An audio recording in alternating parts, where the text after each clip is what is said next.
It's time we resume our meeting, and we've also got a quorum. 各位同事正話有 Members, a few members who asked me questions just now are now out of the meeting room.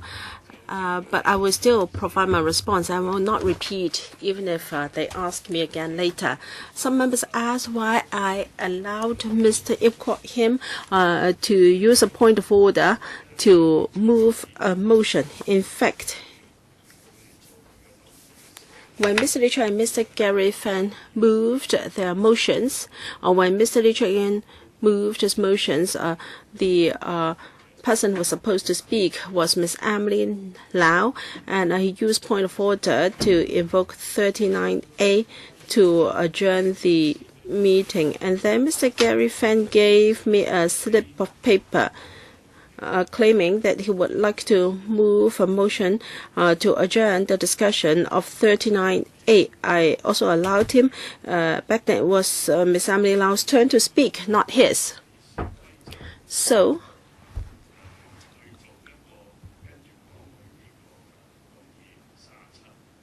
members,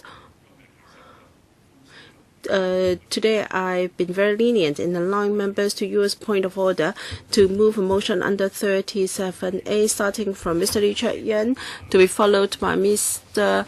Gary Fan and Mr. Ip Kwok Him.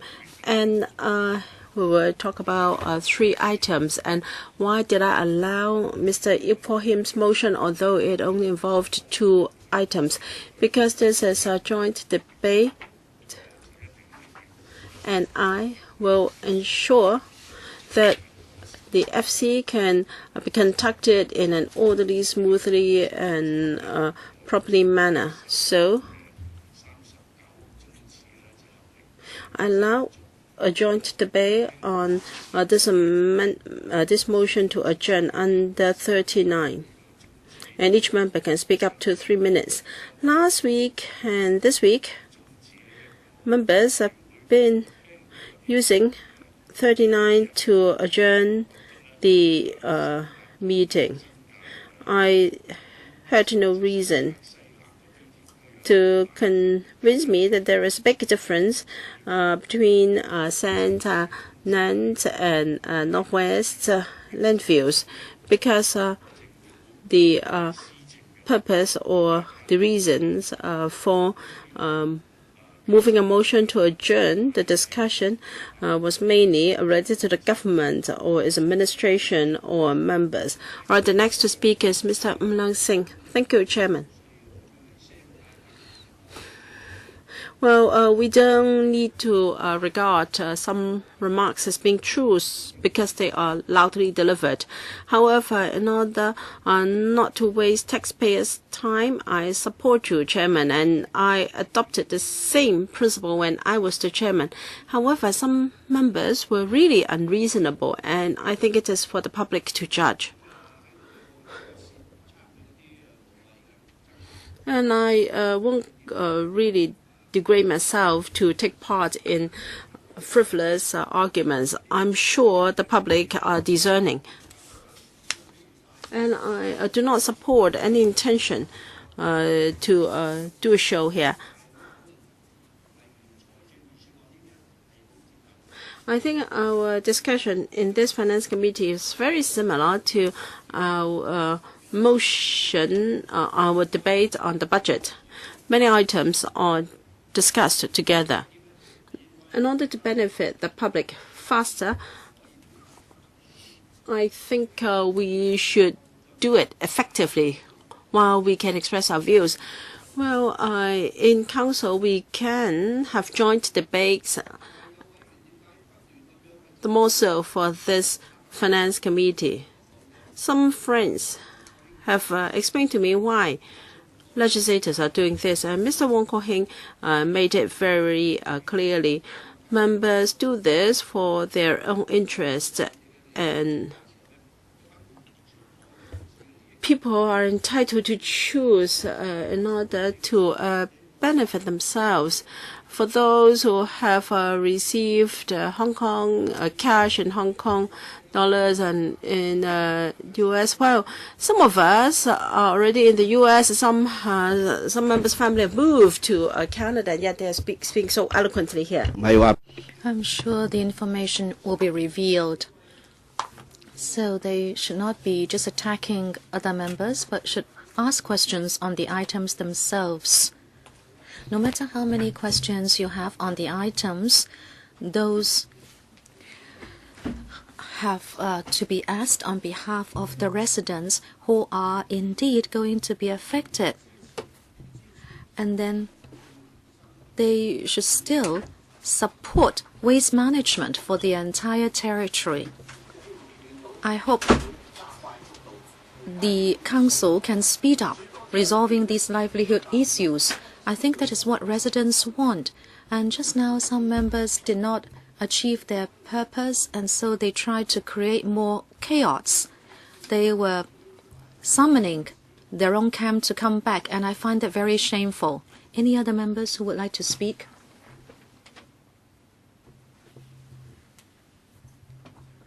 Mr. Chan Kam Lam, Chairman.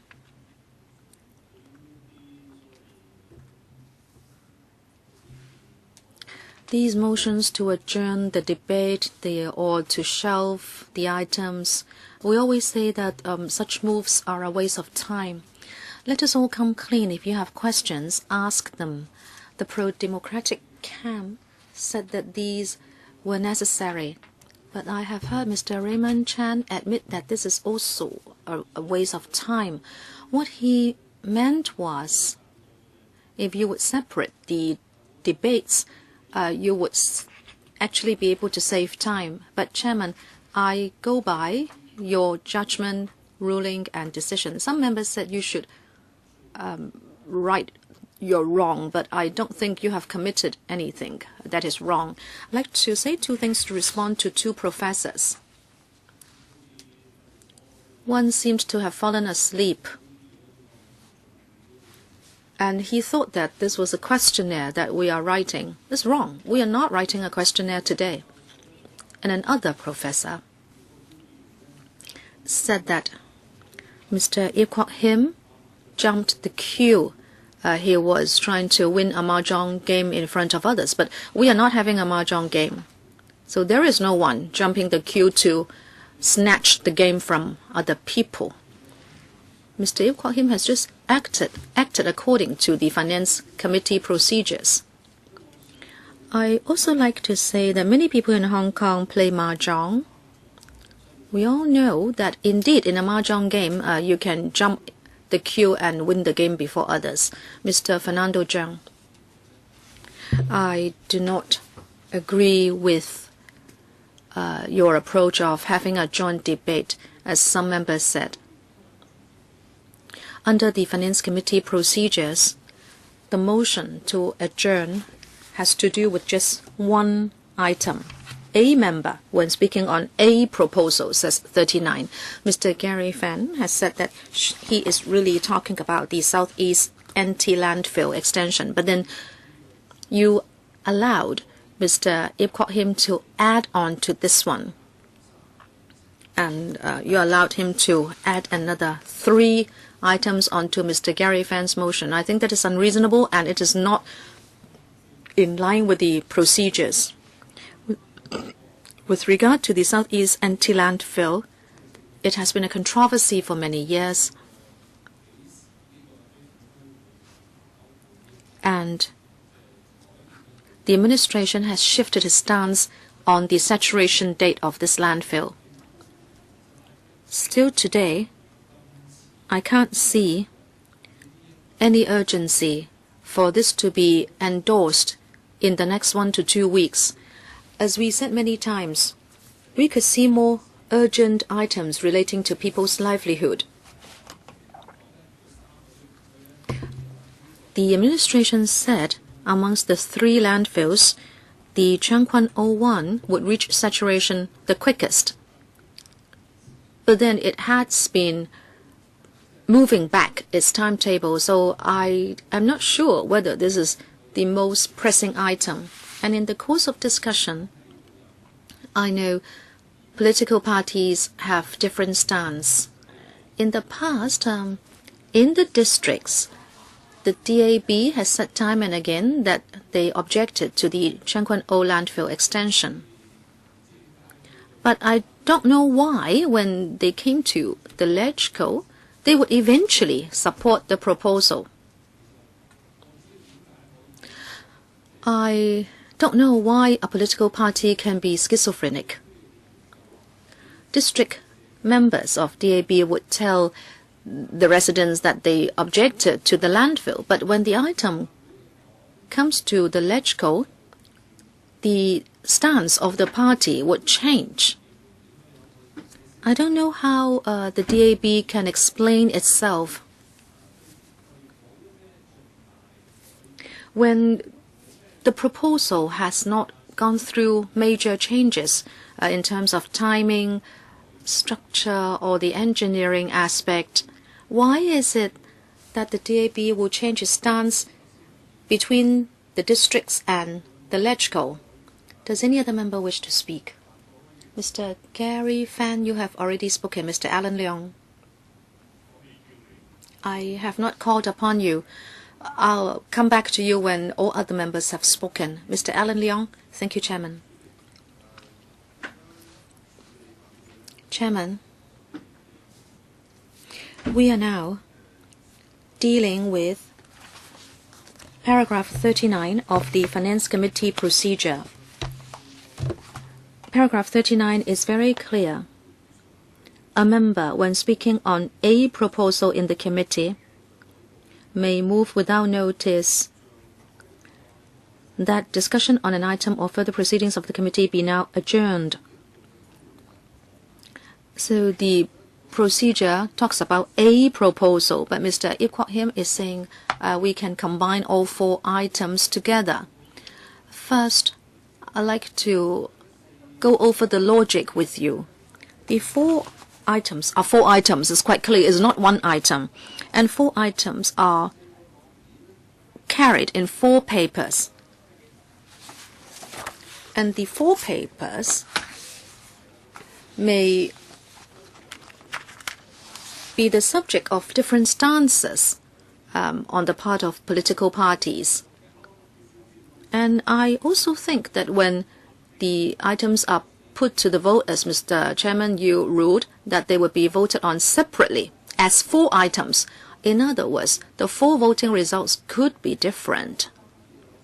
If there are 4 papers, if we vote on them as 4 items with or resulting in 4 voting results, then why, when paragraph 39 is exceedingly clear in its wording, well, a proposal is a proposal. A doesn't mean 4 proposals. So how can they be combined into one?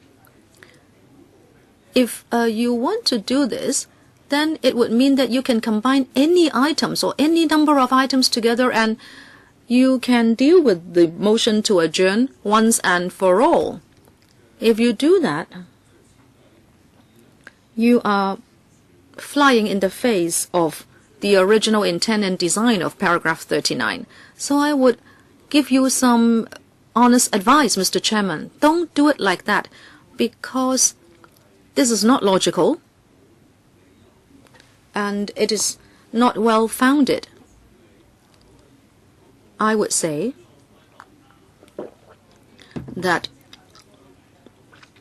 we should deal with Mr. Gary Fan's motion under paragraph 39 and to deal with the Tseung Kwan O landfill, and that's it. There is no reason why you can lump the other 3 items onto Mr. Gary Fan's motion. If another member would like to invoke paragraph 39 to deal with the other 3 items, then let us hear him out. But you should not combine both. Mr. Alan Leong, before you came in, I already explained very clearly at the start of the second session why I made that ruling. I wouldn't repeat myself.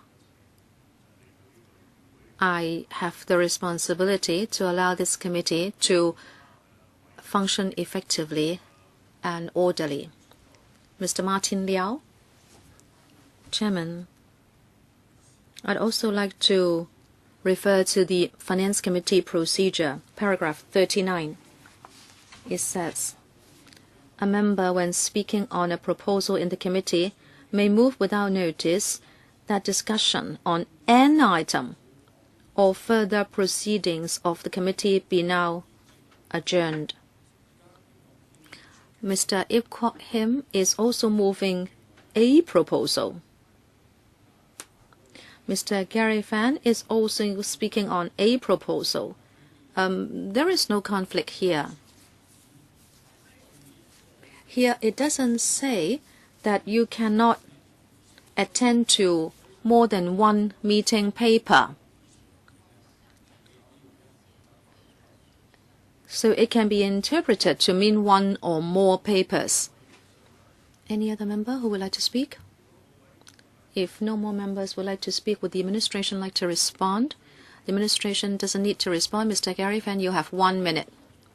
I'd like to say that we need to adjourn the motion because yesterday the administration provided some supplementary information and the residents are criticizing the administration for exaggerating the figures of the rate of recycling. But the administration is saying that there is some volatility because the import and export of plastic has been the subject of some unseen changes. But with regard to the actual effect of recycling done by the administration, we still do not know what has happened. I think what you are saying is irresponsible. It is clear that you have bloated or overestimated the recycling rate in the past period, and now you just dismiss it as volatility. I need to move a motion to adjourn because at the PWSC and the EA panel, we might like to revisit the rate of recycling because that might have a bearing on the saturation time of the landfills. Mr. Ip Kwok Him, you have 1 minute. Just now, the opposition party would like to move a motion to adjourn, but I think they have just repeated themselves. I find it strange why the two motions should not be dealt with together. Since we are having a joint debate on the items, I think the motion to adjourn should also be dealt with in a combined manner. Mr. Fernando Zheng asked why the DAB would change our voting intent. Now, we will certainly take part in the debate. I wouldn't need Mr. Gary Fan to remind us how many votes we got, and I don't think Mr. Fernando Zheng to challenge our voting intent because we are the biggest directly elected party in LegCo. We will give an account to the voters ourselves. I now put this to the vote that this committee do adjourn our discussion on FCR bracket 2014 to 15 bracket 31A. Mr. Gary Fan, I claim a division. Mr. Gary Fan claims a division. The bell will ring for 5 minutes.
forward 咗，所以撳我唔會。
而家我哋係投。We are now dealing with a claim for division on a vote to be taken on Mr. Gary Fan's motion to adjourn the discussion on FCR bracket 2014 to 15 bracket 31A. It has to do with the Southeast New Territories Landfill extension.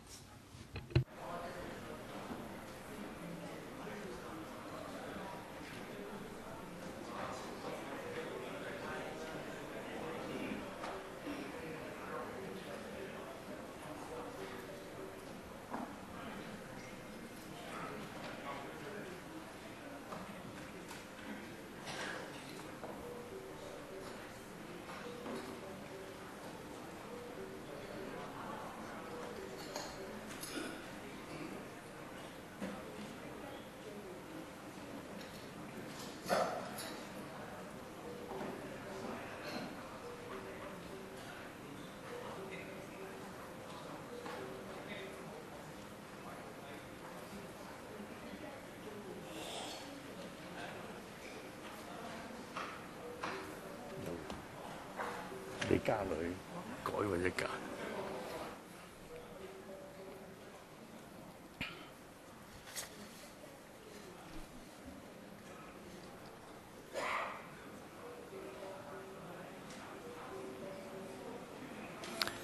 現在開始。Please proceed to vote.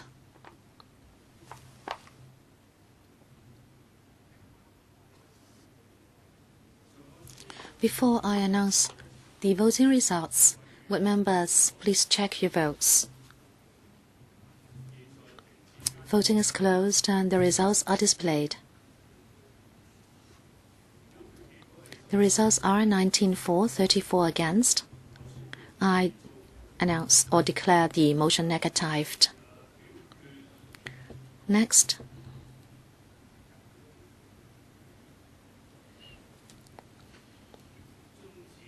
we'll have to vote on a motion to adjourn the discussion on FCR bracket 2014 to 15 bracket 32A Northeast New Territories Landfill extension. Will those in favour? Mr. Ip has moved that motion. Will those in favour please raise your hands? The division is claimed and the bell will ring for 5 minutes.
或者我都提提大家同事咧，我哋 Perhaps I'd like to remind members that we are now dealing with the motion to adjourn the discussion on the paper, FCR 2014-15 32A on the Nantes landfill.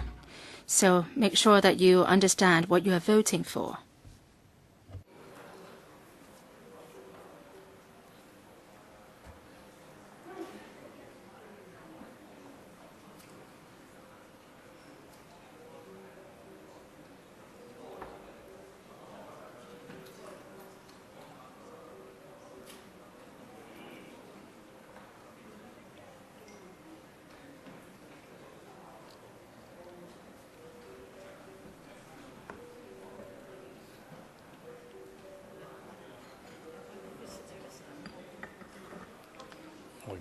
visitor.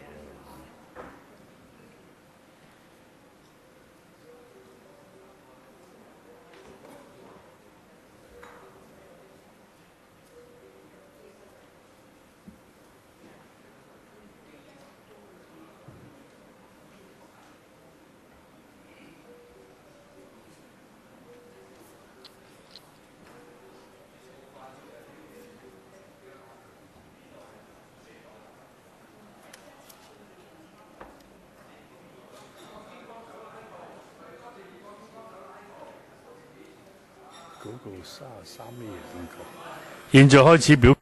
Voting begins.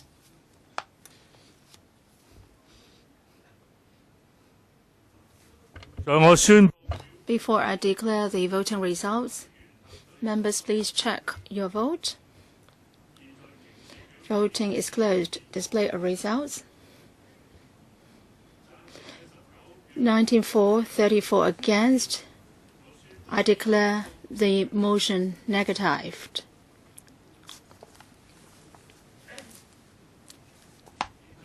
Now I'll put the following to the vote, that the motion to adjourn the discussion on the paper FCR 2014-15 33A, the Went landfill extension. Mr. Gary Fan claims the division. The division bell will ring for 5 minutes.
你早啲出聲，我早啲上去派卡片咧，而家太遲。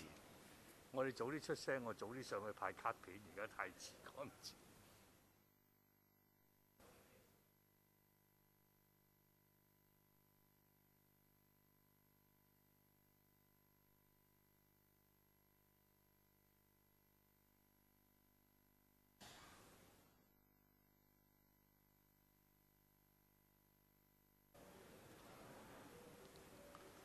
嗱，好似早兩個咁咧，提大家，我哋而家係。I would like to remind members that we are now dealing with the motion to adjourn the discussion of the paper FCR 2014-15-33A related to the Went landfill.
現在開始表決。Voting begins. Before I declare the voting results, members please check your vote. Voting is closed. Display of results. 18 for, 34 against. I declare the motion negatived. Miss Emily Lau, you were the next one to speak in your fourth round. Dr. Helena Wong, are you first, still in the first round? Oh, all right. 4 minutes for you. Chairman, about the sand landfill extension. Information shows that it will be taking in construction waste and there will not be domestic waste or food waste where there is an odor problem. So is it the case that what is happening now is sand is taking in just the construction waste only? No, sand is dealing with construction waste and also domestic waste. It is still dealing with domestic waste now, right? Yes. Now, in the future, if it just takes in construction waste and not domestic waste, including food waste,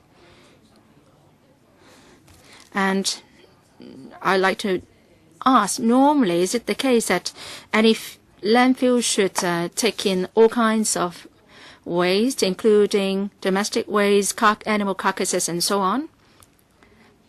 And compared to a landfill which takes in only construction waste, in terms of the design and the construction work, would there be any difference?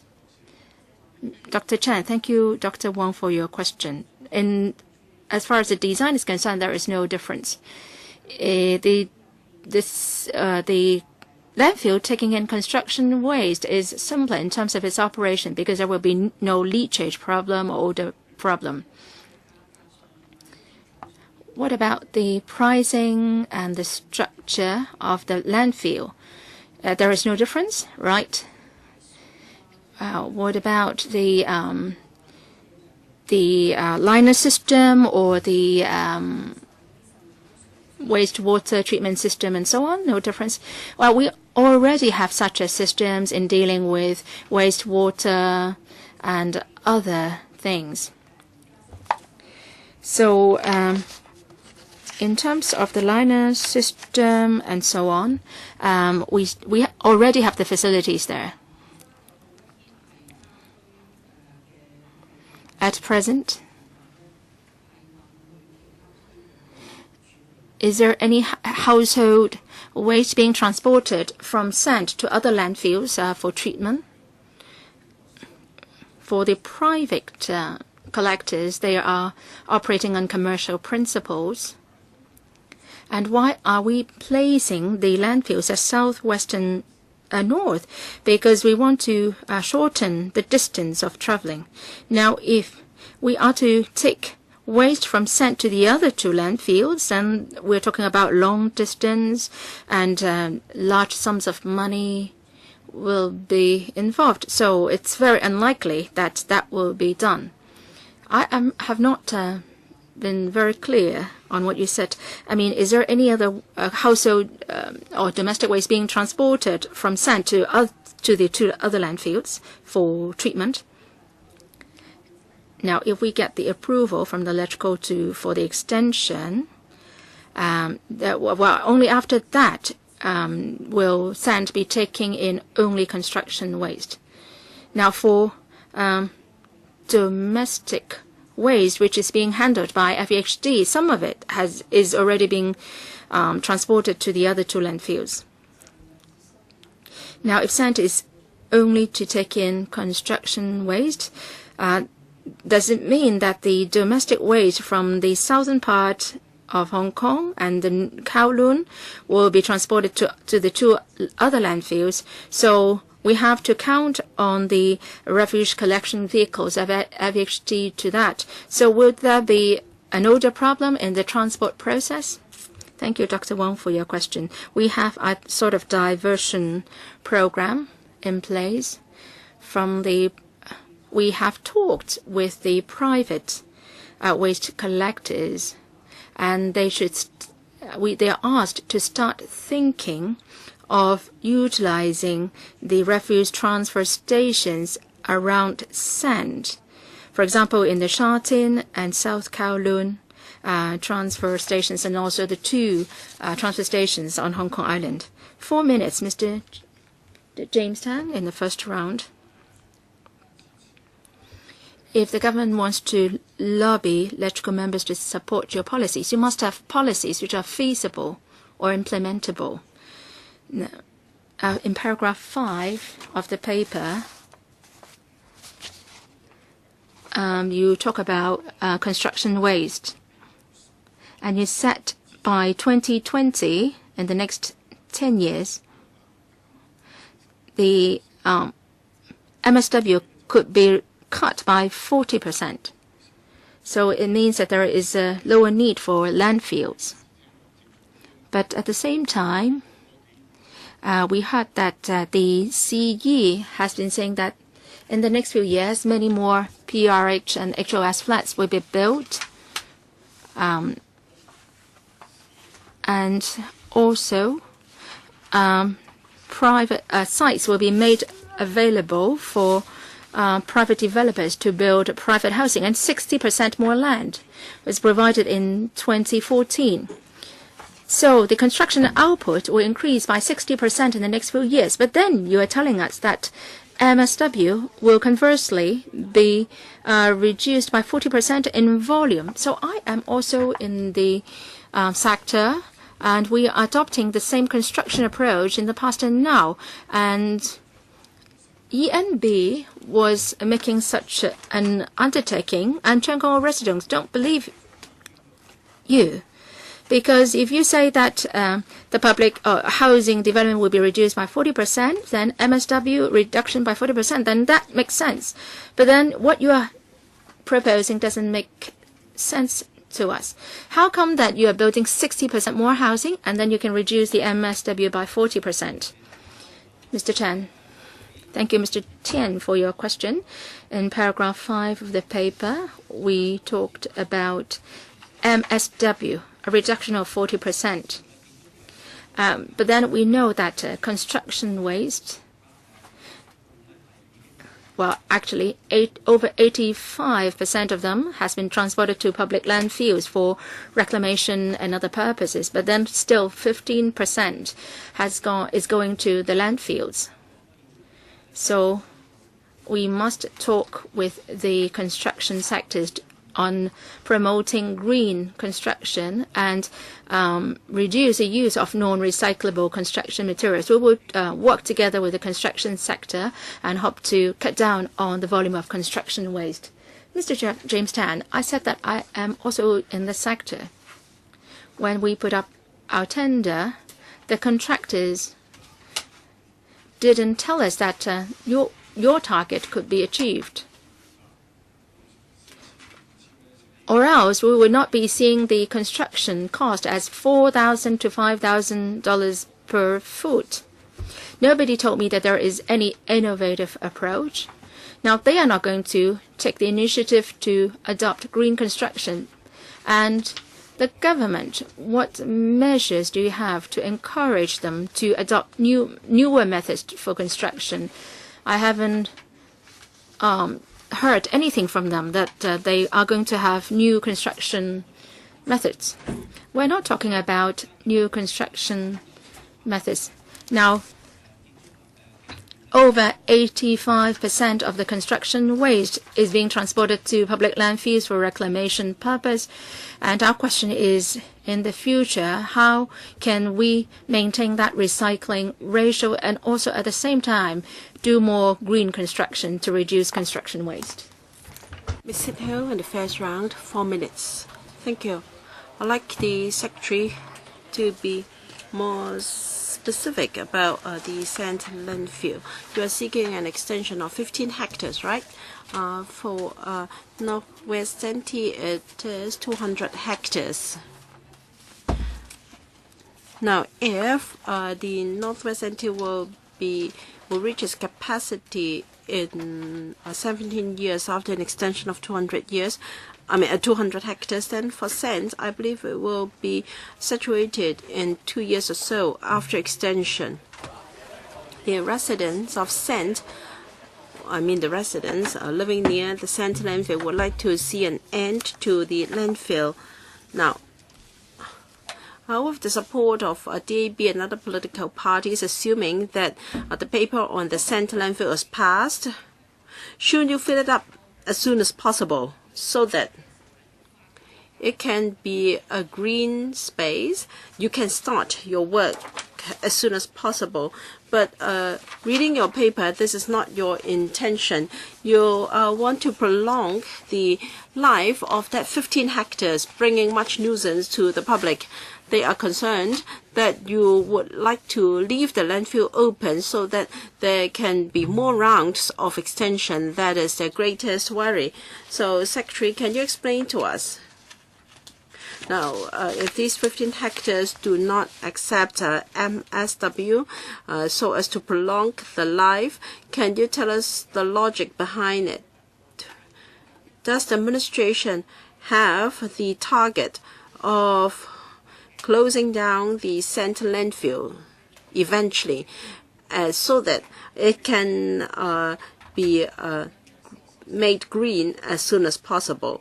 If you have no such plan, then if you're going to extend the landfill bit by bit, then there will be no end to conflicts with the residents. Of course, I want you to withdraw this paper, but in the event that it is passed, shouldn't you fill up the extended landfill as soon as possible so that you can start green projects on it? Because if its life is prolonged, then confrontations from residents will go on forever. Secretary, a similar question was asked at the previous FC meeting. First, the sand landfill be used for receiving construction and demolition waste, C&D waste. This is to address the concern of odor affecting the residents. And secondly, later this year and early next year, we will launch a strategic study on ways to deal with waste in Hong Kong in the long term. This is a very complicated issue, but Hong Kong is a small place with a high population. So we are going to carry out a strategic study to address the concerns of various districts about landfills. This will reduce our reliance on the use of landfills for waste treatment. I apologize for interrupting the Secretary. My question is whether the administration has a target closure date for the Centre landfill. If yes, when? Secretary, we have to take care of the demand for waste treatment in the whole of Hong Kong in the long term. We will also have to take care of the opinion of residents in individual districts. So our long-term strategy is to reduce the long-term reliance on landfills in all districts. Thank you. Mr. James Toh. Regarding the incinerator, I'd like to know where is the nearest residential area, about 3.5 kilometers away, but I believe the drug treatment center should be closer. We talked about Cheung Chau on that island. Okay. The waste treatment,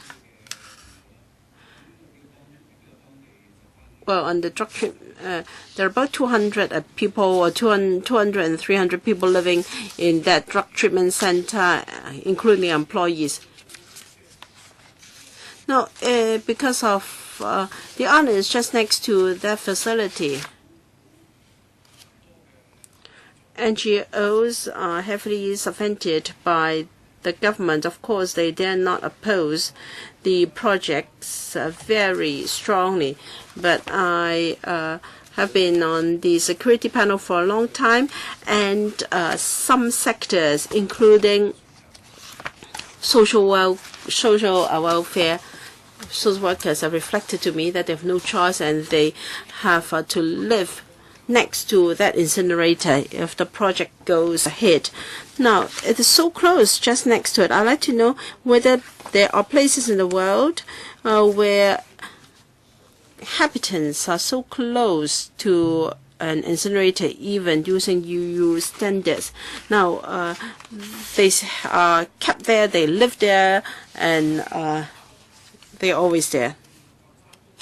So for employees, they go there to work, so they can stay away at night. But for the inmates receiving treatment there and social workers and employees that have to work overnight, do you have any analysis of health impacts to allay people's concern? If not, you may have to relocate the treatment center. Well, when we visited Europe,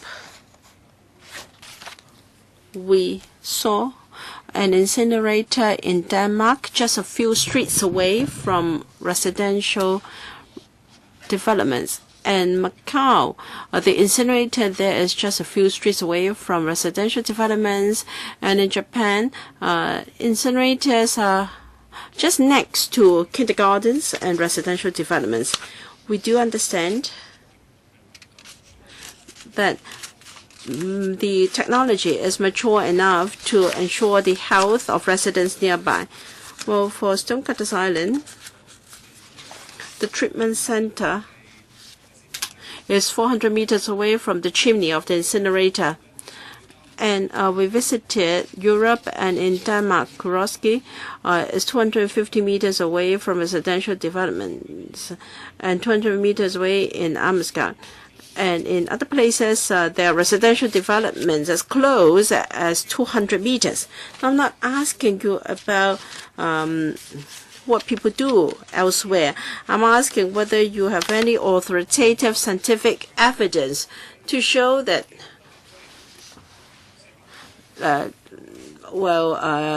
if there are residents just 500, 400 meters away from an incinerator, prolonged exposure for 1 year, 2 years, will there be any health impacts? The EIA study covers the impact on people in Stonecutters Island, and the data show that we can achieve the requirements of the Environmental Protection Agency in the U.S. Everything is acceptable.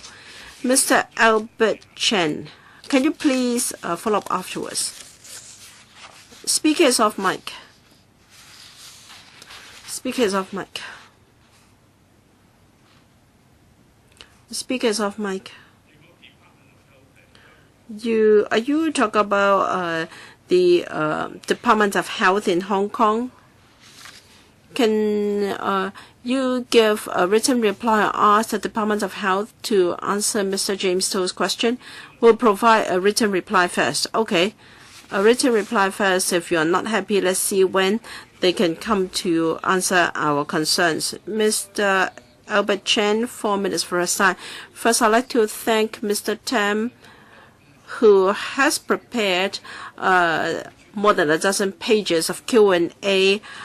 Is very professional with very profound understanding of the 3 landfills and 1 incinerator. There are 81 questions in total. I don't know whether Mr. Tam mind me passing this to the administration. The paper was sent to all Democrats. If they have done their homework, I think they will agree with me that it is quite a good paper. Some of the questions are very similar to those I've prepared.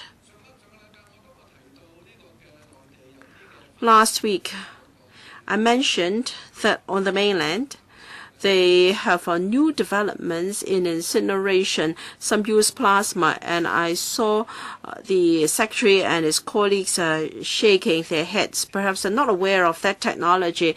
And the SCMP Lycée section column, it was reviewed that Zhuhai plans to build a plasma incinerator to be commissioned in 2016. Why do I keep pursuing this matter? Because our incinerator will generate a horrendous amount of waste gas. 724 tons of carbon dioxide alone. And other gases like SO2, NOx, 1,474 tons. So the environmental impact to the neighborhood will be tremendous. So I've got such data from your EIA report. Secretary, if you think that this is wrong, please provide a paper to refute this. The global trend is to do sorting at source so that C&D waste, MSW, food waste can all be separated, and the residue would be incinerated in high temperature. There will be carbonless burning. This is being done, or this is the trend in other parts of the world. Landfilling do not generate carbon dioxide and carbon monoxide in the air. With an incinerator here, Hong Kong will be a city generating large volume of carbon dioxide that can make us a scandal of the world. So can you explain how we're different from the global trend, and whether this will be in violation of some international treaties? for protecting the environment. Mr. Au, the modern incineration facilities can lower carbon output. It will prevent the production or generation of methane gas. We'll be able to cut 414,000 tons of carbon dioxide. But every year you'll be generating 720 tons of carbon monoxide. But if plasma is used for incineration, the outcome will be carbon-free. According to the administration's explanation, back then technology was not mature yet. Can you allow him to answer first, or in fact your time is up? Mr. Au, well, even if we use plasma, carbon would be generated. For our new facility, we can reduce carbon emission. Mr. Zhong, Kwok Pen, can you please ask your question in the second round? Mr. Zhong Kwok Pen, your first round, 4 minutes. Although I am an FC member, I've been to Zhangguanou to meet residents there. According to residents, when they moved or purchased flats in Zhangguanou, they knew that there was a landfill. But the message they got was the landfill will not be expanded. And after they've purchased the flat, the government's decision to extend the landfill comes, and they really resent that. As for the incinerator, of course, things will be burnt mainly, and the ashes residual will be sent to the landfill. So the volume to be disposed of at landfill will be greatly reduced. Can you give residents this undertaking that with incineration there will be no more extension of landfills?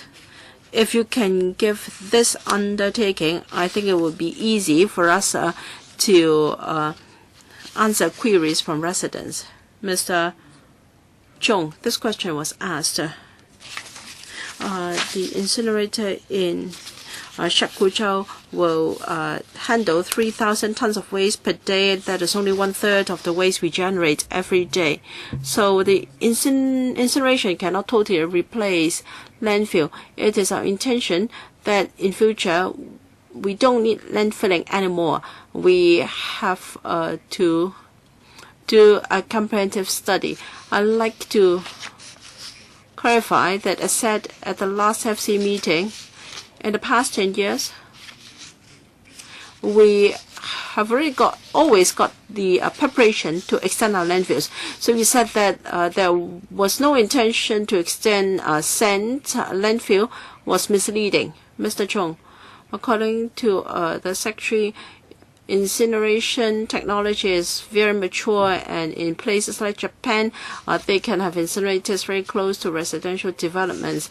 Now, if you think that one incinerator can only tackle 1/3 of the waste in Hong Kong, then you should build 3 so that our landfills can be closed as soon as possible.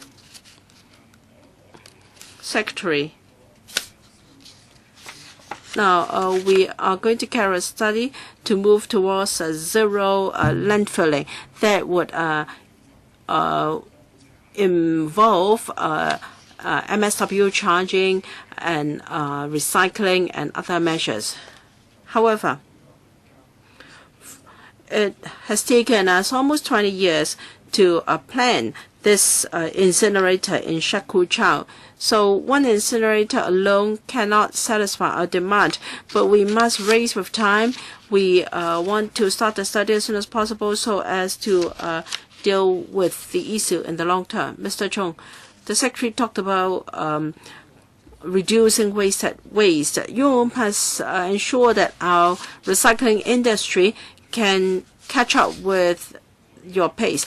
Now, even if you have done sorting, and if the waste dumped into the recycling bins has no outlet, if they end up eventually in our landfills, and it's useless. So you have to promote the development of the recycling industry. Secretary, we do agree with you. We have a three-pronged approach. We have launched with legislation, including the producer responsibility scheme, and secondly, we promote recycling, and third, we have a steering committee.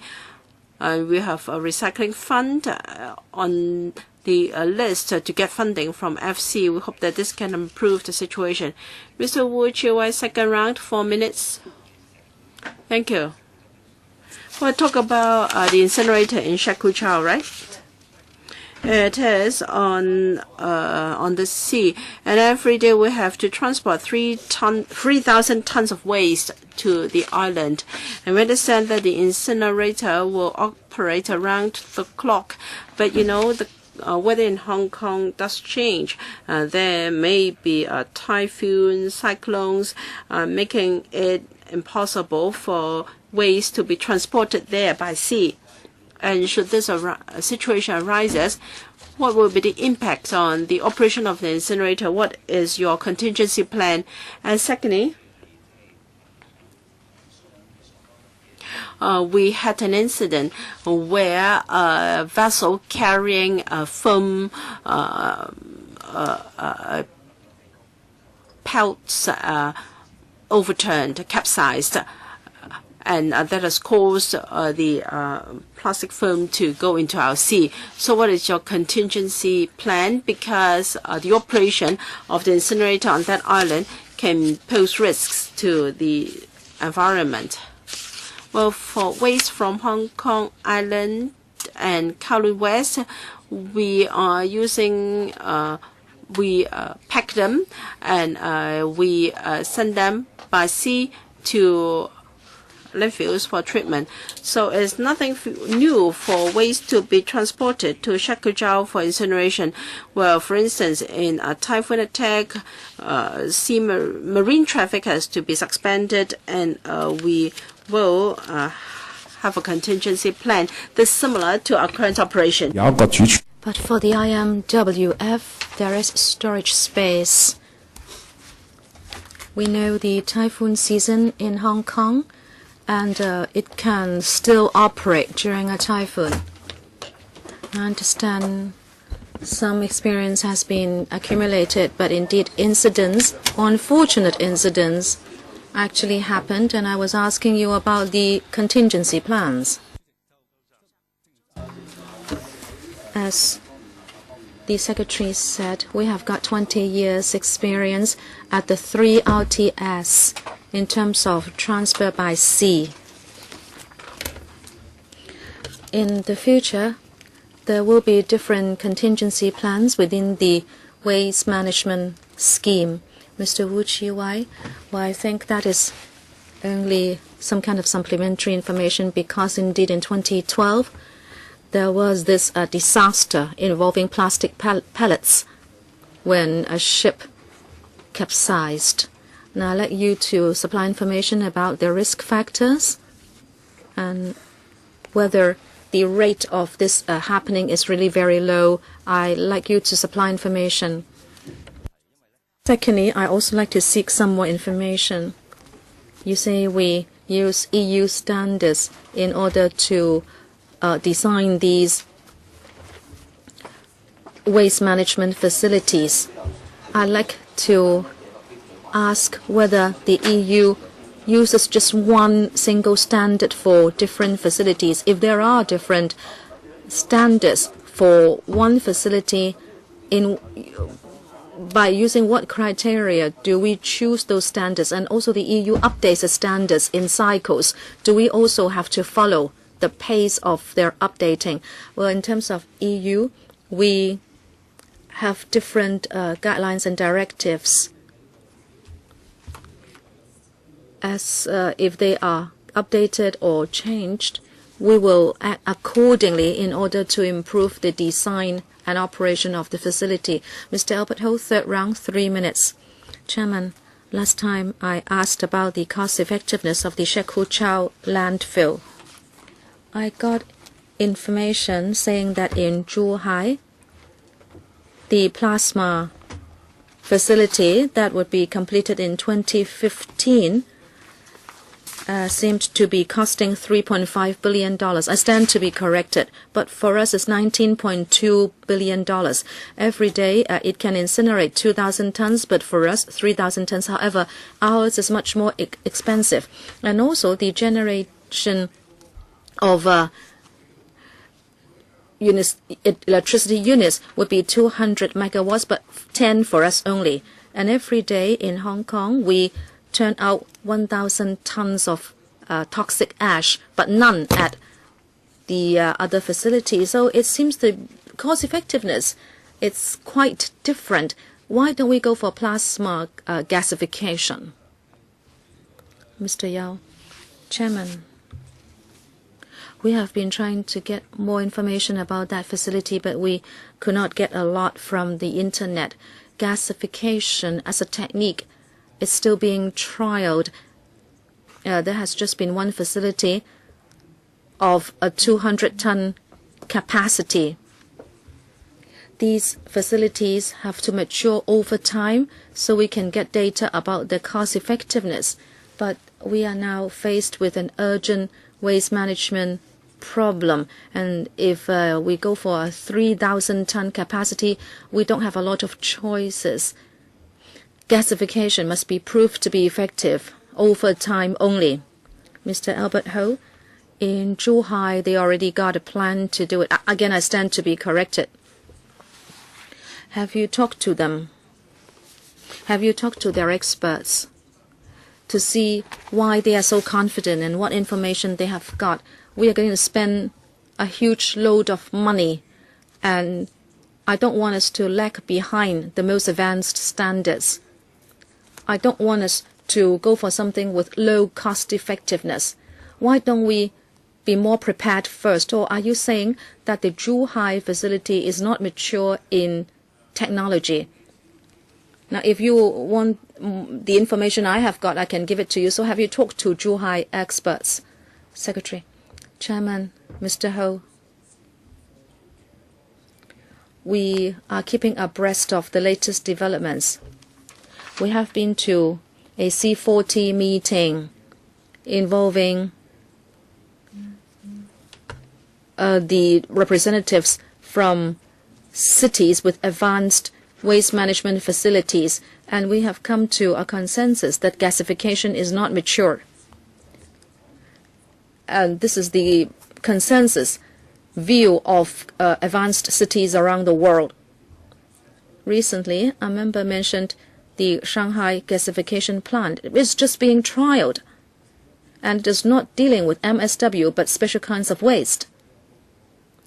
We have seen these reports and we have been trying to understand these reports, but then they may not be directly related. In Zhuhai, they have got these incinerators making use of the moving grate technology. We'll try to get more information about the gasification plant you mentioned. Thank you. Mr. Alan Leong, first round, 4 minutes. Thank you, Chairman. I think that now that you want to go for 3 landfills and 1 IWMF, you have done so on the basis of some projection. You say if you don't extend the landfills, if you don't build the incinerator, then Hong Kong will be besieged by dumps of refuse. But we have been seeing reports saying that with regard to the recycling rate of solid waste, well, the Secretary agreed that this is an important building block of your blueprint. And in fact, it's not a yardstick for the recycled amount. The so-called recycling rate had to do with the export recycling use. And of course, you've got that from the customs and excise. And you also add that to the local recycling volume. And this is gathered by the EPD from local recyclers.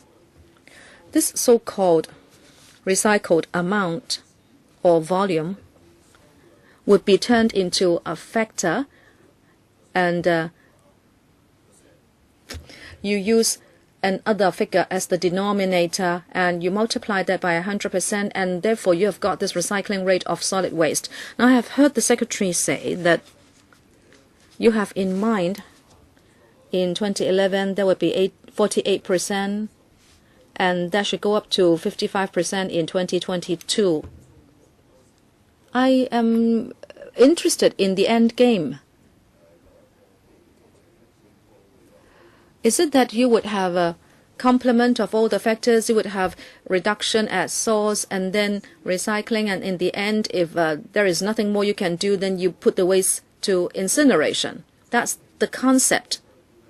If you want to calculate the recycled rate of solid waste,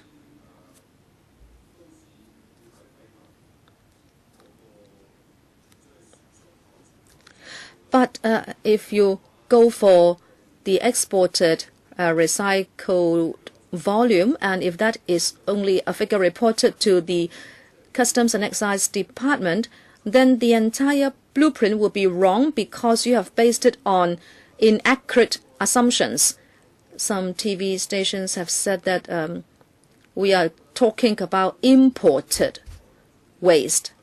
So how are you going to tackle that kind of possible inaccuracy? I think the question has been asked last time. At the basis of our blueprint, we are talking about reduction of waste going to landfills. This is the core of the blueprint.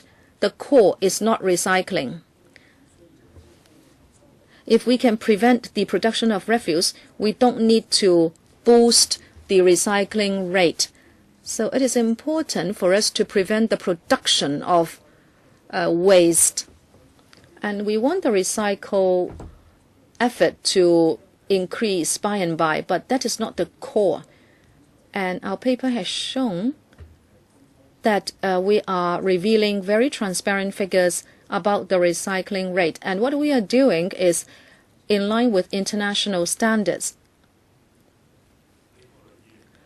Dr. Joseph Lee, first round, 4 minutes.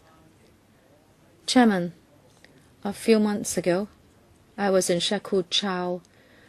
I paid a visit to the anti-narcotics division, and I actually looked at the chimney on site. And it is said that the closest overseas is 250 meters from residential dwellings, and in Hong Kong it is 400 meters away. And the DOH said that it is going to be safe. But I talked to the young people there who were trying to kick the drug-taking habit, and the staff there, they say that maybe they would have left when the incinerator will have been built. But then the parents and the young people were worried that as long as there is a chimney, people go there voluntarily to kick the habit. And people have to stay there for at least a year for the cessation of drug taking. So first of all, you should put the place to good use. And two, what measures do you have to reassure parents who would have to allow their young people to stay there for a prolonged period of time? Secretary, that's a very valid question indeed. We therefore are thinking of setting up a, say, Shakuchao liaison group so we can involve the stakeholders from the stage of planning and design. I think a lot of it has to do with psychological impact. And let's just say in Macau, the chimney is just a few streets away from luxury residential developments.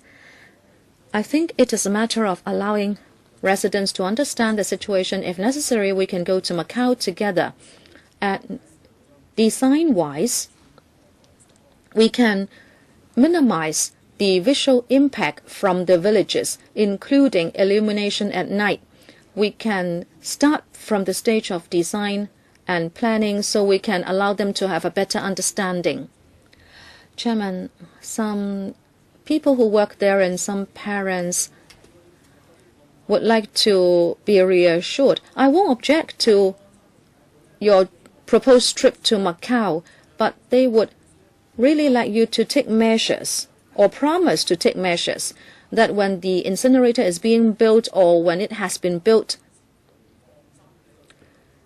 they can still use that place for cessation of drug taking. It is very important for young people to have that facility, but the chimney will still be there.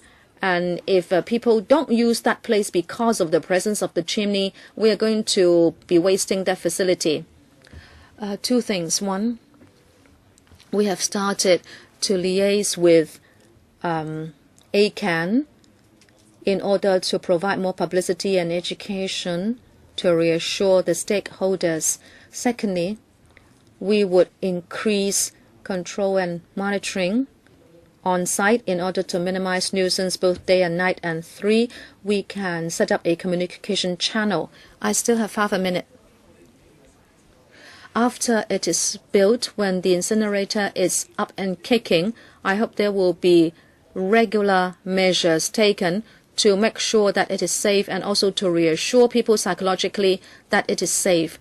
Yes, I agree. The emission control will be uploaded on the net and you can monitor it online. There will be a liaison group for real-time communication. Mr. Raymond Chen, the third round, 3 minutes. Thank you, Chairman. Some people stopped me on my way to the meeting, and I would like to reflect their views to the Secretary. Number one, landfill at Shek Hu Chau. Some Cheung Chau residents came here, and they were concerned, and they said that actually the JR case is awaiting final adjudication, so it should not come here for funding support. Secondly, we are talking about terminal waste management. You are talking about levies and energy saving, etc. But they are afraid that you would not put your plans into practice once you have got the money, and you would hesitate with waste management at source because you would have the money you want.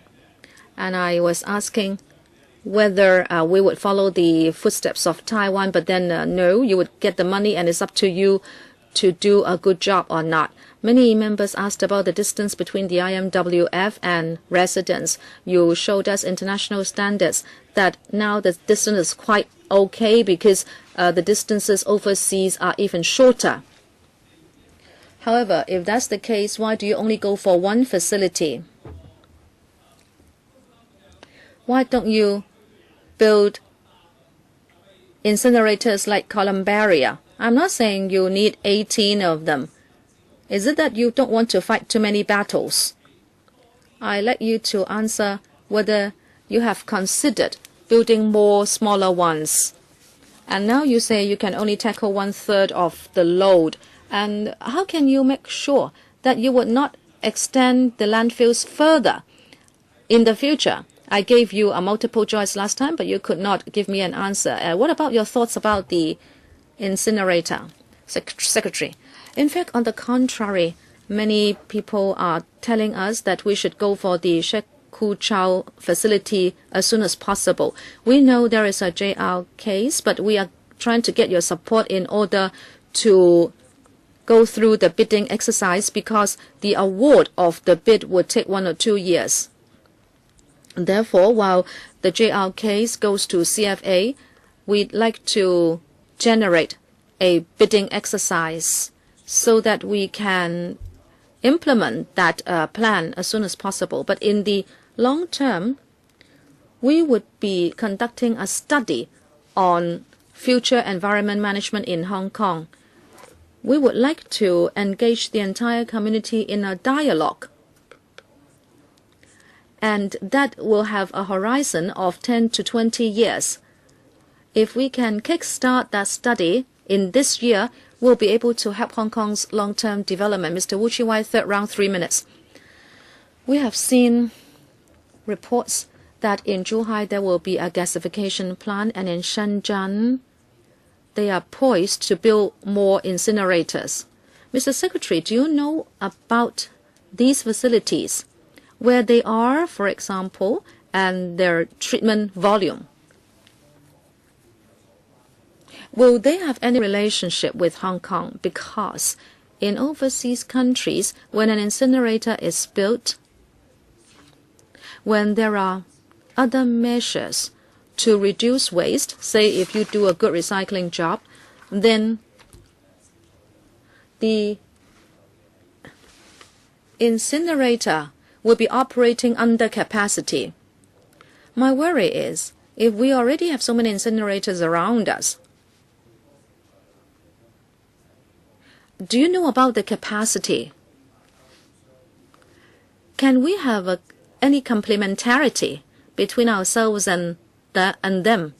In other words, they may be building beyond their demand so they can help us treat our waste. Even if we build this, that may take 10 years, and in the short term, you can work together with Shenzhen and Zhuhai in a kind of synergy. So before we have this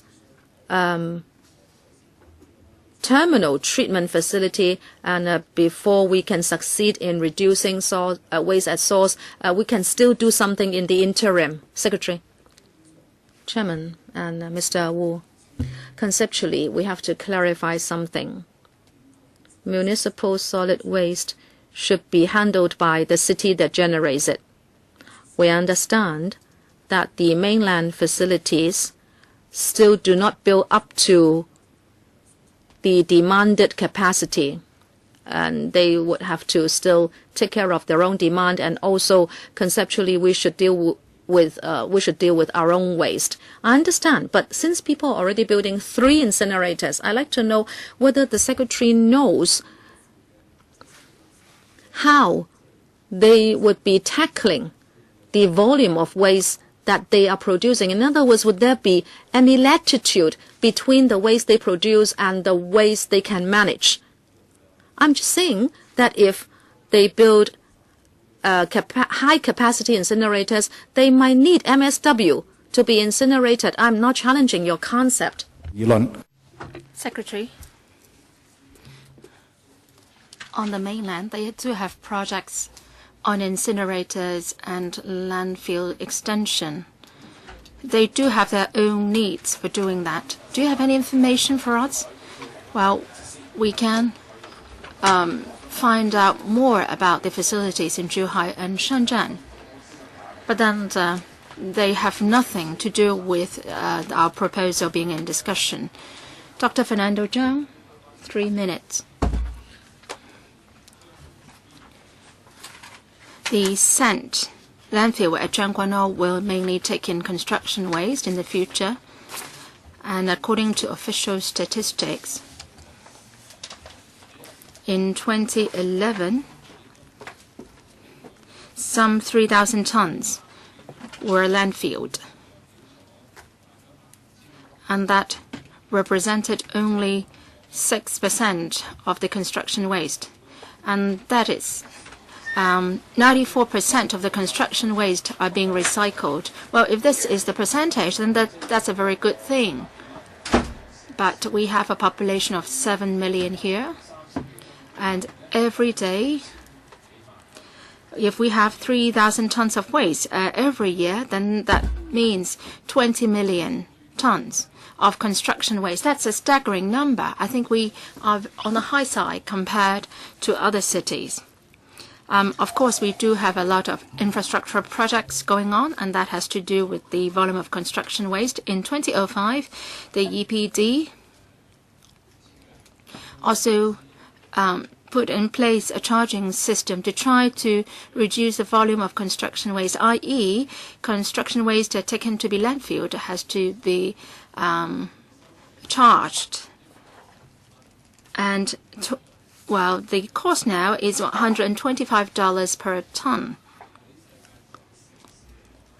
And compared to other cities, this is on the low side. In Tokyo, it's around $2,000 per ton. and for us it's only $125. I have read some studies. Professor Poon and another professor, they worked in AUHK in 2013 in this journal on waste management. Impact on construction waste charging in Hong Kong, and the conclusion is that the charging mechanism now would not be able to reduce the volume of construction waste in Hong Kong, and that it will not help drive the contractors to change the construction method to reduce construction waste, and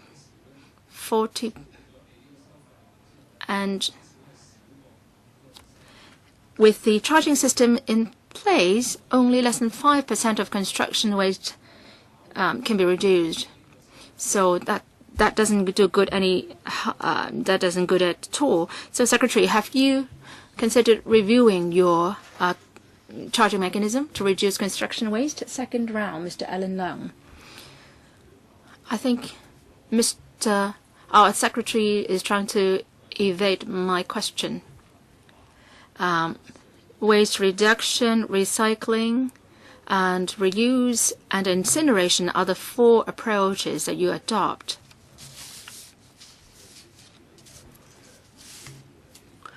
And then we would look at the volume of waste and the appropriate methods to deal with it. Secretary is trying to evade my question. He said that recycling was not the core of our approach, but reduction is.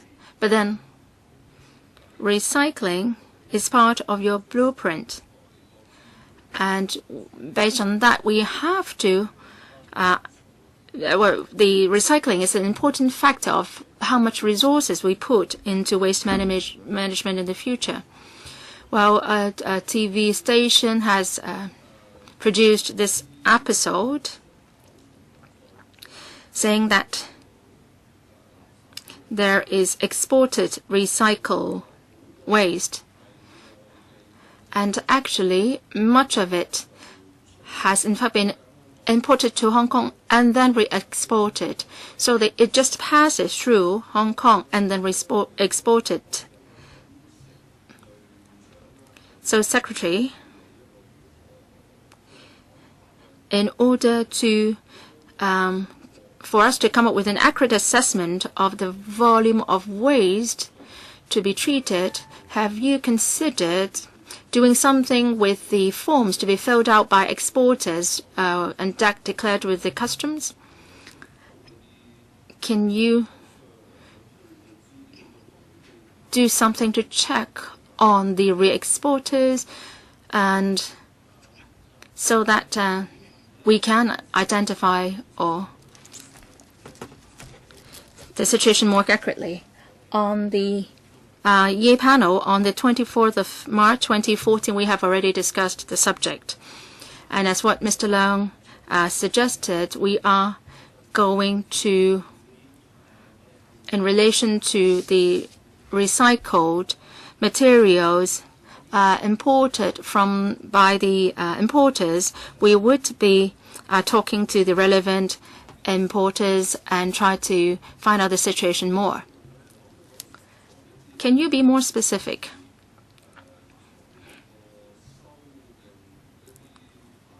Would you be revising or amending certain legislation? Or do you encourage to be more self-disciplined? Or to try to make it less attractive for them to make false reports? What do you plan to do? Dr. Chan, we will do 2 things.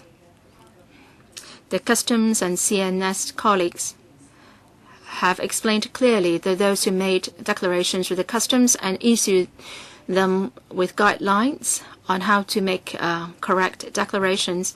Sometimes the materials or the waste stays there here in Hong Kong for only a few months, and then we've asked the staff concerned to call up people who have made dubious declarations. So this is what we are doing. Mr. Eleanor. So you're not planning to make new regulations. You're just trying to strictly enforce the law, right? Yes, that's correct. Mr. Lee Chuk-yan, third round, 3 minutes.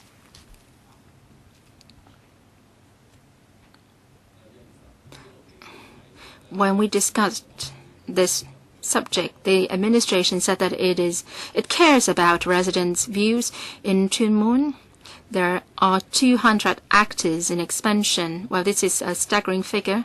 And they said that the residents don't have to worry because we will try to use water transport as much as we can. And secondly, they said that we have a number of RTS, and then the volume of the waste can be reduced when it is transported to the landfill. There will be waste compaction. Well, if that is the case, why do we need 200 hectares? If you are doing a lot to try to reassure us, so we don't need an expansion of an area that large.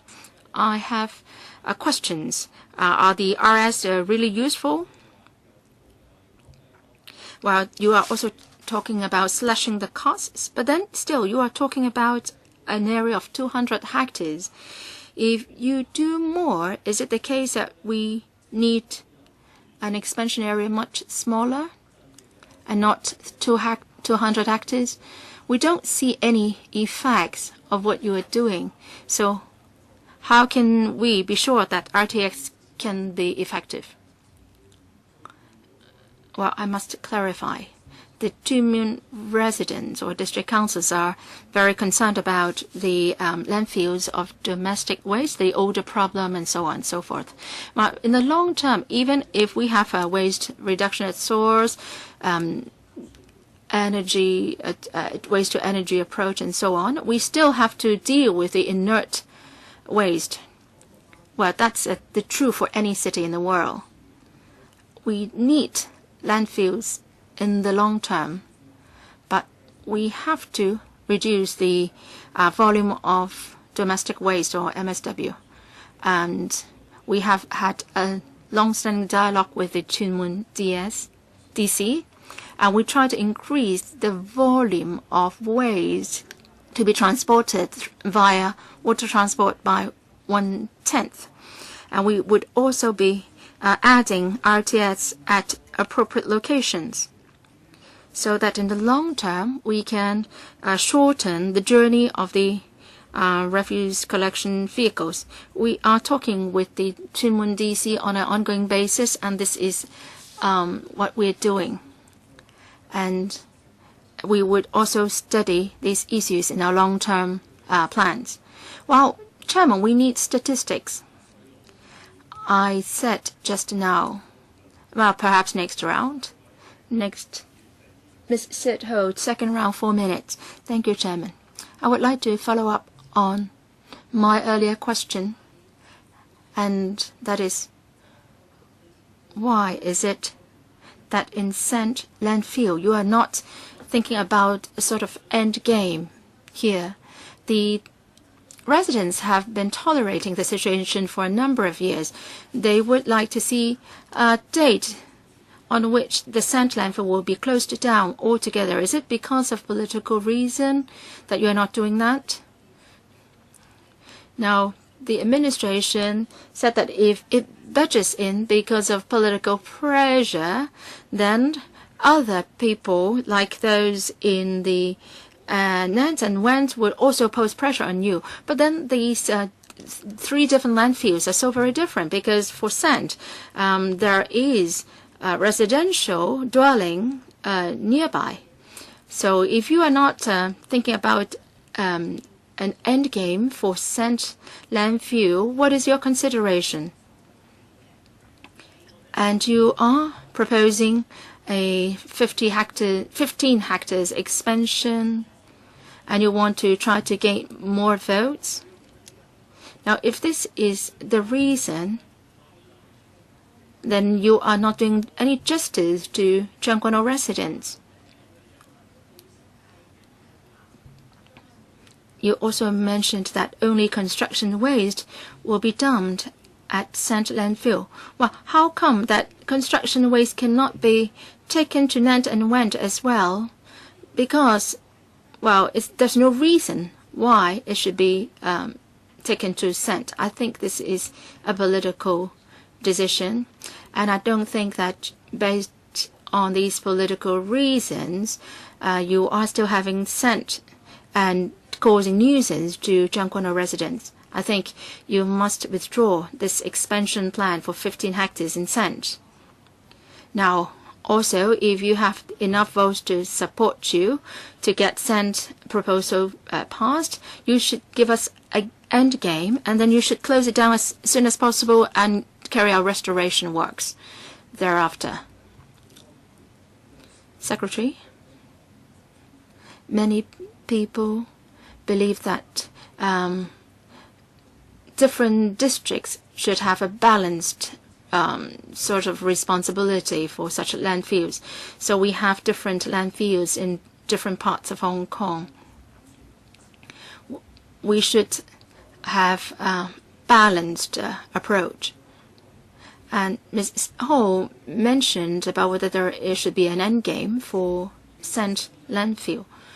I think we should look at the overall picture, taking Hong Kong as a whole, and that's why we have to proceed with a study, and that will provide objective information for us to assess whether landfills in different parts of Hong Kong should be closed down at what time. While pending that study, we will not be able to deal with the waste management properly. Well, the responsibility should be spread out among districts. That's true. But then for Sand, the residential dwelling is so close to the Sand landfill, and they are shouldering responsibility more than the others. I'm very concerned about Jiangguanhou residents' concerns. And by the same token, I'm also concerned about Tuen Mun and other districts' residents' concerns. So I have to take an overall approach. Mr. Michael Tan, third round, 3 minutes. I have a clear stance on 3 landfills and 1 incinerator. I think this is the waste we generate, and I think we should shoulder it ourselves. And I think justice and being fair is very important. I've talked to residents near the landfills. They are not concerned about the size of the expanded area and the volume of waste. They are concerned about the odor problem. I think we should all have a shared responsibility in addressing the problem. Tuen Mun residents have been telling me or asking me, why is it that for the expansion of Sand, then they are just taking in construction waste, and all the household waste, about 2,000 tons per day, is being transported to Nant and Went. And last time I asked you, starting from next year, 2,000 tons of household waste would not be taken to Sand. And for FEHD waste, it will be compacted and the odor problem will be substantially alleviated. But then for the 1,800 tons, which are being handled by private collectors, I mean, they would not listen to you. And last time you said that you would be opening up the Sha Tin transfer station and you would cut the cost or the fee from $40 and $30 and encourage the private collectors to use it. And you said that because of cost concerns and people will not be driving the vehicles from Jiangguanhou to the North Districts or Tuen Mun. And perhaps there will be some collectors sort of situated in the middle. And then they would just still be taking their waste to the landfill because or the transfer station because the prices or the cost has dropped. Now, so I've been suggesting that when you start transporting the household waste to Zhang Quan O, can you not charge on these household waste when it is taken to the refuse transfer station? And if the household waste is taken to Nantes and Went landfills, and you are charging them a high fee, then I'm sure that the problem can be alleviated that way. Yes, Chairman. In our survey, and actually the collectors using sand came mainly from Hong Kong Island and the southern part of Kowloon, and the collectors will use the cheapest method in treating their waste. If they are transporting the waste to Nantes and Went, and they have to pay $290 more, and the journey takes 1 hour more. So it's very unlikely that they will transport the waste to Nantes and Went and not use our RTS.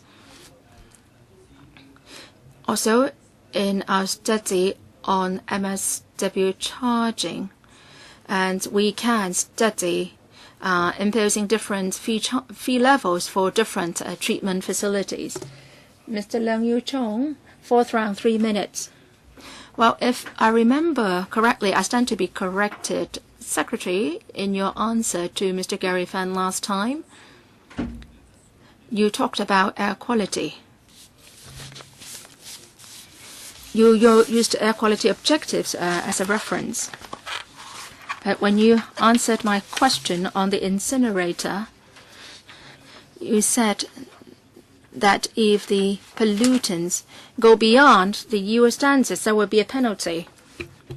But can you tell us whether the penalty will be based on the information on the tenders or based on certain legislation? And for Zhang Quan O, now it's just for reference. That means there won't be any penalty.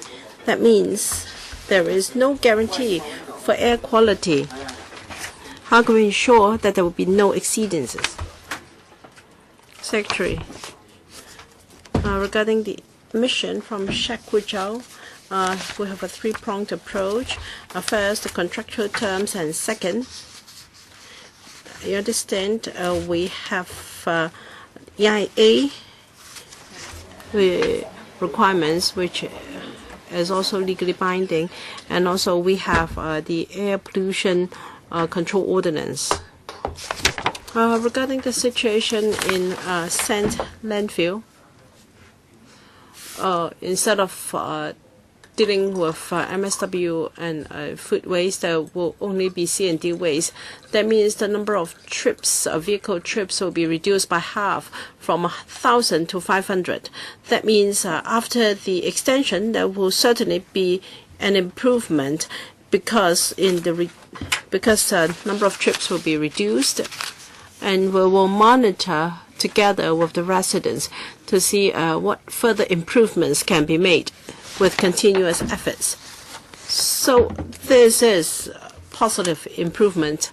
And of course, for air quality, there will be better things to improve the air quality of the road. As you all know, there are many construction sites working there, and more to come in the future, and these are things beyond our control. So these are not things we can entirely control, but because of the extension of Sand landfill, the number of trips, vehicle trips, will be reduced by half to 500. But this may be wishful thinking. You think that by reducing the number of vehicle trips, the situation will be acceptable. But what if they exceed the statutory controls? And you will use legislation. Well, for Shekujiao, the controls will be by means of legislation. Ms. Emily Lau, 4 minutes. I see a letter from jointly sent by Friends of the World Conservancy Association and Greeners Action. I am sure the Secretary and his colleagues have read the letter as well. they express regret for the behavior of the administration. They say that, well, they have signature campaigns, demonstrations, they have tried to express their aspirations very hard, and yet there's been no response by the administration so far, and they find that regrettable. Secretary, do you want these people to join the occupiers downstairs? They want reducing waste at source. They have 6 demands. Perhaps you can take the opportunity to respond. They have been very forthcoming so far, and then they knew that we're going to discuss this today, so they sent us a letter. Is it true that you're not talking even to the green groups? Secretary, we do maintain communication with these organizations, and the accusation in the letter that we don't communicate with them is not true. In recent months, we've been communicating with them. These organizations agree that the 3 landfills and 1 incinerator are needed. They agree that the government has got a blueprint, but they think that we should expedite and the implementation of the blueprint. We go for balanced participation. We mobilize the society, we provide the infrastructure, and we also provide legislation. In between 2013 and 2015, we have legislation, and we also mobilize the recycling industry. So we are moving ahead step by step. We have not gone out of our blueprint. Of course, what's past that cannot be remedied, but we have so far followed our blueprint. What, Ms. Emily Lau? According to these groups, if you think that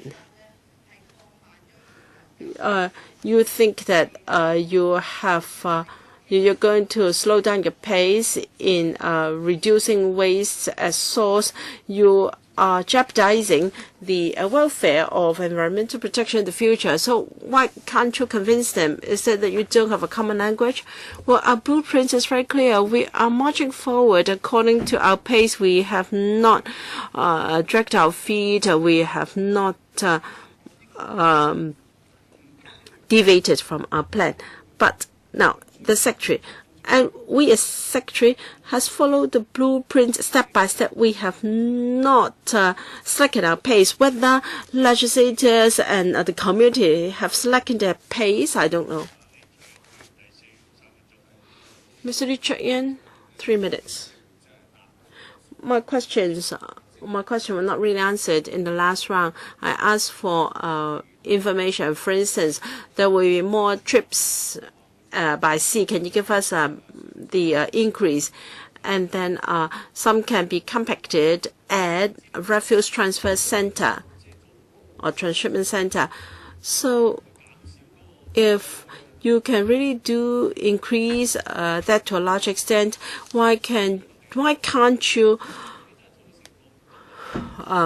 cut the size of extension? Why do you need 200 landfills? I'm afraid you won't be too successful using the 2 former measures. Secretary, when we liaised with the Tuen Mun District Council, we said that we would carry out a planning study. We would look at the progress in recycling. We may try to lessen the extent of extension. Anyway, in Hong Kong, we always need landfills to deal with inert waste.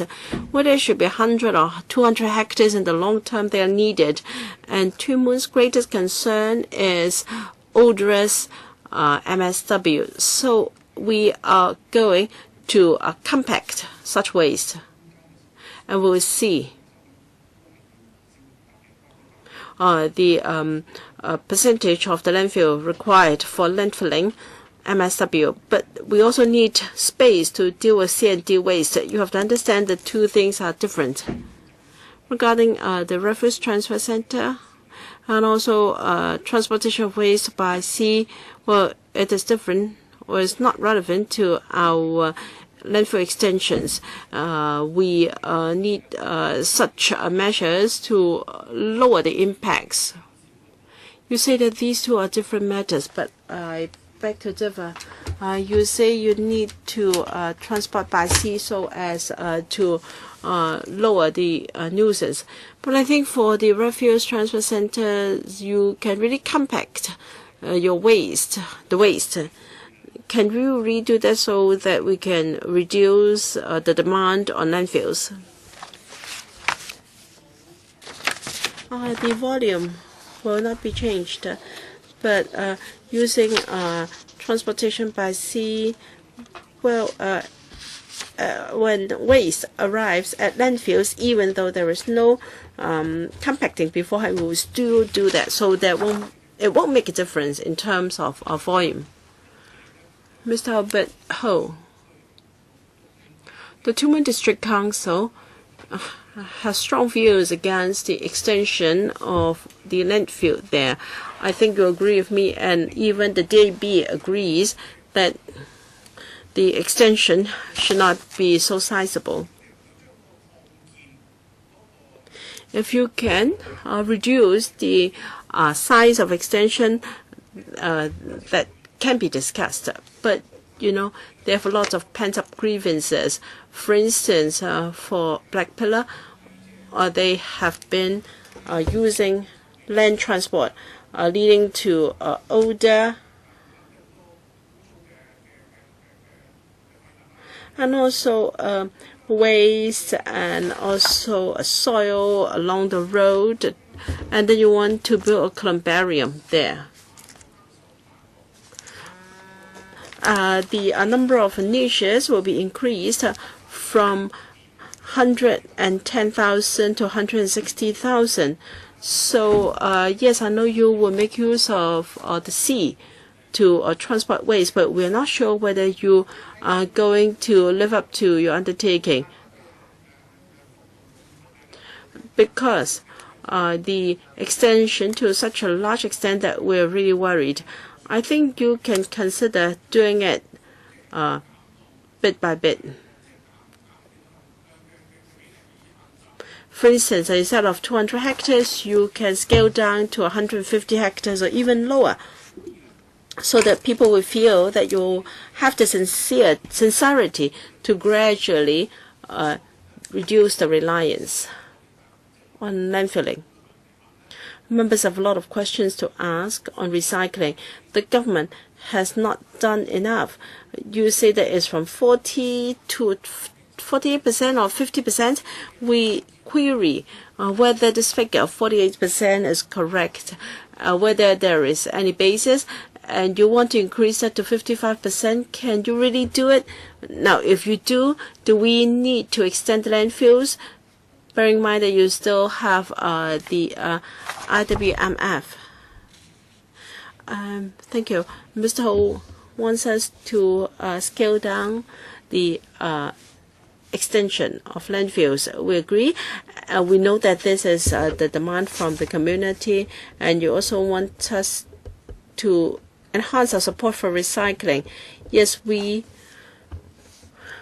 will conduct a study. We agree that we should lower the proportion of our landfill space for dealing with MSW.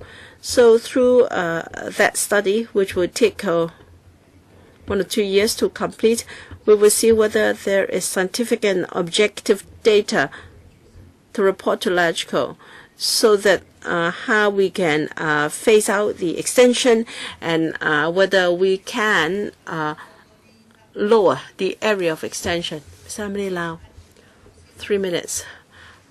Views from these three groups.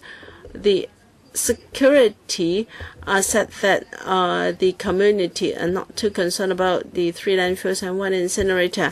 Now they said that by 2016 we should implement MSW charging scheme, and fees should be reviewed from time to time.